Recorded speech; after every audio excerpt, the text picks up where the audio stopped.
Bonjour à tous. Aujourd'hui, une petite vidéo pour bien commencer l'année 2025. Pour ceux qui ont eu comme résolution de baisser leur facture d'électricité, je vais vous montrer un nouvel équipement qui va réaliser votre souhait. Et ça, d'un seul coup net. Bien sûr, je parle du chauffe-eau solaire. En fait, c'est en regardant de plus près ma consommation électrique, grâce aux applications de suivi et autres petits calculs que j'ai pu faire, que je me suis rendu compte que 40 à 50% de ma facture, c'était lié à l'utilisation de mon chauffe-eau électrique. À savoir bien sûr que je possède un chauffage central alimenté au fioul et non électriquement. Et c'est pour ça que je vais vous présenter le petit nouveau, le dernier arrivé, le chauffe-eau solaire de la marque Atlantique. Plus précisément, c'est le Solario Optimum EC300. 300 pour 300 litres. Ouais, il est pas très petit en fait. Sachez que je ne suis pas sponsorisé par la vidéo, comme ça, pas de souci de transparence. À la base, si j'ai décidé de passer au chauffe-eau solaire, c'est parce que j'ai toujours été en quête d'autonomie électrique. Et ça, en essayant de le faire de manière la plus écologique, comme de plus en plus de monde, je pense. Et on va se l'avouer aussi, tenter aussi de baisser considérablement la facture, comme de plus en plus de monde aussi. Alors, en étant un petit peu intéressé par tout et en quelques notions, on a souhaité l'installer nous-mêmes. Alors, dans un premier temps, on s'est dit, on vire l'ancien chauffe-eau, le Cumulus, on installe le nouveau chauffe-eau solaire et on le raccorde de manière à pouvoir l'utiliser rapidement, comme un chauffe-eau électrique. Et de cette façon, je pourrai avoir de l'eau chaude immédiatement et comme ça, je pourrai installer mes capteurs solaires plus tard sans être pressé par le temps en fait. Vous voyez, donc on peut en fait installer d'abord le Cumulus solaire et ensuite installer les capteurs. Et quand on s'est senti prêt à commencer le vrai chantier, il a fallu d'abord découvrir le toit de ces tuiles, puis renforcer la charpente en y vissant des tasseaux en bois pour y permettre par la suite d'ancrer les pattes de fixation et les rails qui tiendront les capteurs solaires. C'est des choses rapidement dites mais assez longues à réaliser, car il fallait que les capteurs tombent parfaitement sur les fixations, donc il y avait pas mal de calculs à faire. Si vous voulez plus de précision sur le montage, n'hésitez pas à commenter, je vous expliquerai tout ça. Par la suite, il a fallu monter sur le toit les capteurs solaires. Nous les avons montés à deux et à la corde. Entre les tuiles qui cassent sous le poids de nos pieds et le poids des capteurs, ça n'a pas été une mince affaire. Les capteurs thermiques, ça n'a pas le même poids que les capteurs photovoltaïques, ou plutôt un panneau photovoltaïque. Une fois la partie physique terminée et les capteurs fixés à l'armature de la maison, il a fallu les raccorder au chauffe-eau, situé 2 étages plus bas. Et cela en essayant de rester le plus esthétique pour ne pas faire trop de taches sur la façade avec des tuyaux de partout. J'ai donc acheté une couronne double tube solaire en inox isolé afin de raccorder les capteurs au chauffe-eau situé plus bas. Pour ma part, j'ai dû acheter 10 mètres de double tube car mon toit est situé à peu près 6 mètres et ça se vendait par des longueurs de 5, donc ça m'a coûté à peu près 200 €. Puis on a fait le passage en perçant le bois sous les tuiles et le marbre du palier à la cloche. On a acheté des tubes et des coudes en PVC de diamètre et de couleur appropriée pour que les tuyaux inox soient cachés et pour qu'ils puissent parcourir la façade et terminer pile poil dans la pièce souhaitée où le chauffe-eau se situe. Et bien sûr, en prenant bien soin d'étancher au silicone le passage des tubes et de mettre de la mousse expansive aux extrémités pour éviter les infiltrations d'eau. Alors une fois que les capteurs sont raccordés au chauffe-eau, la partie technique commence. Maintenant, il faut remplir le circuit de chauffe liquide qui va circuler entre les capteurs et le chauffe-eau solaire grâce à une pompe. Et c'est donc tout ce système-là qui va vous permettre de réaliser de véritables économies. Certains remplissent les circuits avec de l'eau. C'est un très bon liquide caloporteur. Cependant, par température négative, l'eau gèle. Et elle risque de dilater les tuyaux et ça risque de vous massacrer les tubes et donc tout le système. C'est pour cela que je vous conseillerais d'utiliser un liquide caloporteur anti-gel, mais pas seulement. Il faut aussi que celui-ci soit alimentaire. Je m'explique. En imaginant dans le pire des cas où votre échangeur situé dans le chauffe-eau est une fuite. Cela mélangerait le liquide du circuit interne avec l'eau chaude sanitaire. Et là, ça serait dangereux. En mettant un liquide caloporteur alimentaire, déjà bon, pas de risque de gel, et vous ne risquerez pas d'être intoxiqué. Vous serez alerté par la couleur du liquide en ouvrant les robinets.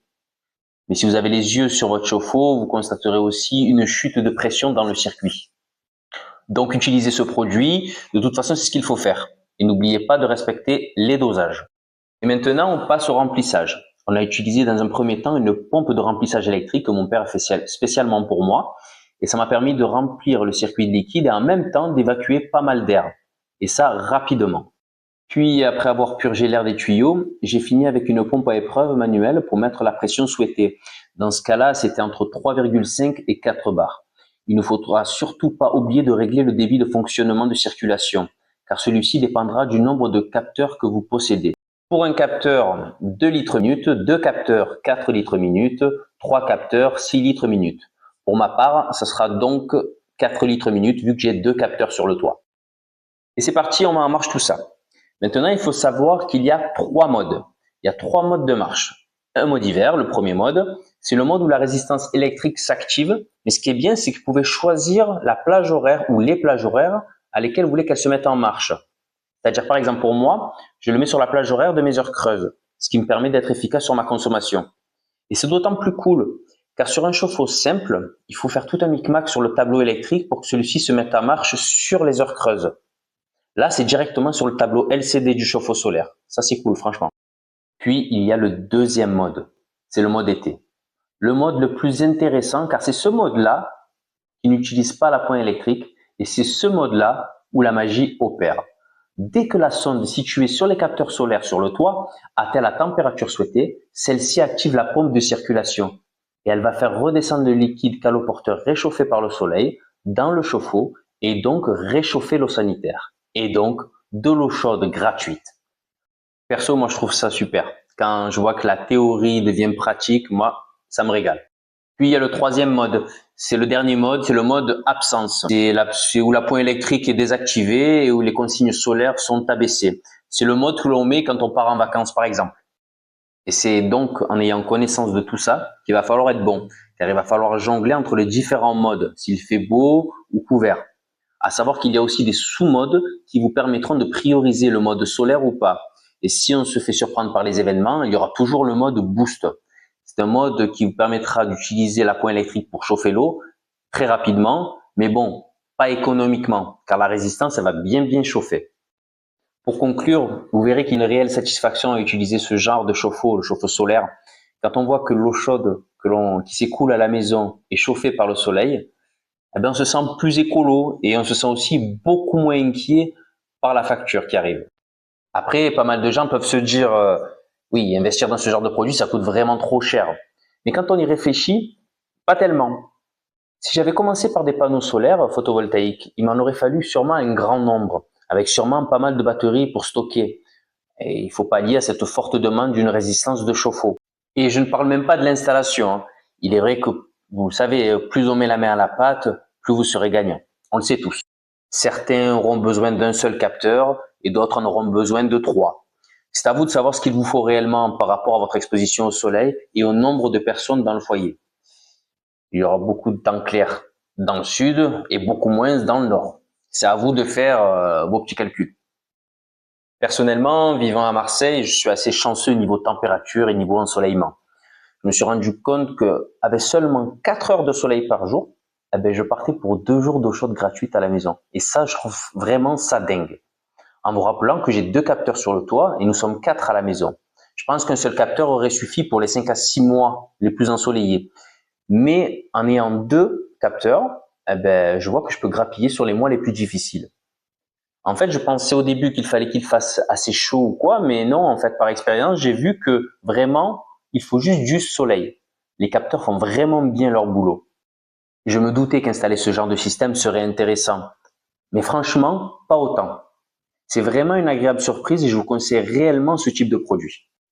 Je vous remercie d'avoir regardé la vidéo. Dans quelques jours, je vais publier une vidéo où je fais une étude de la rentabilité du système de chauffe-eau solaire, justement sur 6 mois. Maintenant, on a un recul de 6 mois. Et là, vous allez voir ce que vous allez voir. En espérant que ce genre de contenu vous a plu, si c'est le cas, faites-le moi savoir en likant, en commentant, surtout en vous abonnant à la chaîne pour suivre tout ça. Allez, à bientôt.